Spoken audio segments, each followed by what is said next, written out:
Mayor Muriel Bowser took center stage at the Bisnow 2015 National Multifamily Conference. Bowser's remarks focused on her commitment to affordable housing in the district.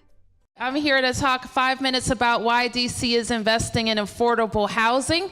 And you've heard about one of our tremendous projects just now at the Wharf, and we're very proud of the economic development that is happening in our city, but we are also keenly aware of the pressures that it is putting on housing prices. So as a city that is growing by about 800 people a month and attracting businesses and topping many lists, from being the fittest to being a top place for investment, from really looking at how we're attracting our technology entrepreneurs as well, and being a great place for women to do business. We know that we have to stay focused on making sure the prosperity that we're growing in Washington, D.C. Spans all 8 wards of Washington, D.C., and we have to make sure that people from every level of the economic strata can find a place to live and a place to raise their families in our town. So when you ask me why are we pouring $100 million into affordable housing, the truth is it's not enough. And my pledge has been that we will commit $100 million each and every year to affordable housing. We have a tool in Washington, D.C. called the Housing Production Trust Fund. It has a dedicated source of net revenue and deed and recordation taxes. And last year we raised about $50 million in deed and recordation taxes that went directly to the Housing Production Trust Fund. We made up the balance, another $50 million, by using our general funds. And so what we do is we close gaps in projects, and we look to our public land deals especially. We look to many of the affordable housing developers across the city, and they let us know when we have gaps. We use that Affordable Housing Production Trust Fund to close those gaps. So what are we trying to accomplish? So the Housing Production Trust Fund is one tool. We have many other tools for affordable housing, but we know it's still more investment is needed.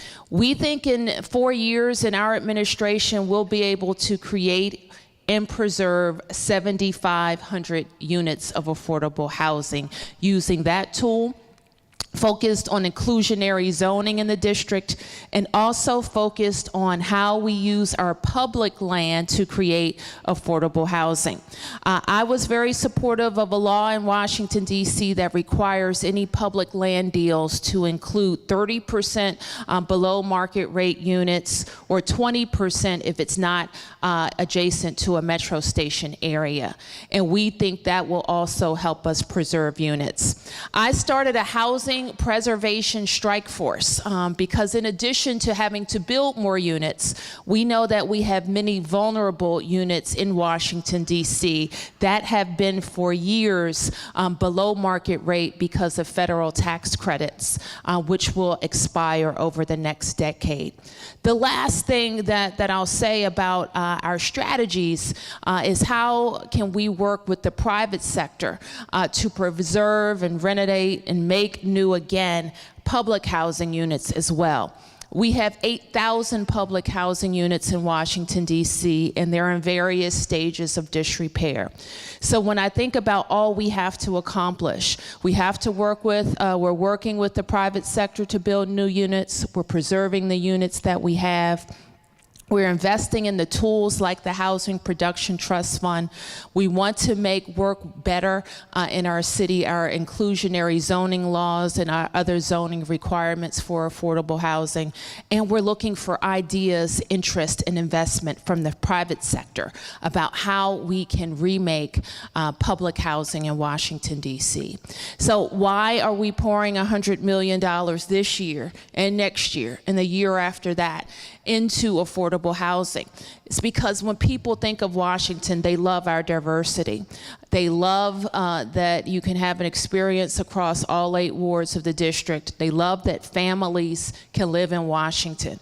We love other cities like Manhattan and San Francisco, but we don't necessarily want to be them when it comes to housing prices, where they're only the rich and only the poor can live. But we want to make a place for the middle class in Washington, D.C. So that's why we're committed to the whole spectrum. Market rate, 80%, 60%, 50%, 30% of AMI and public housing. So we hope you can help us. Thank you, everybody. For more information about the conference, visit bisnow.com.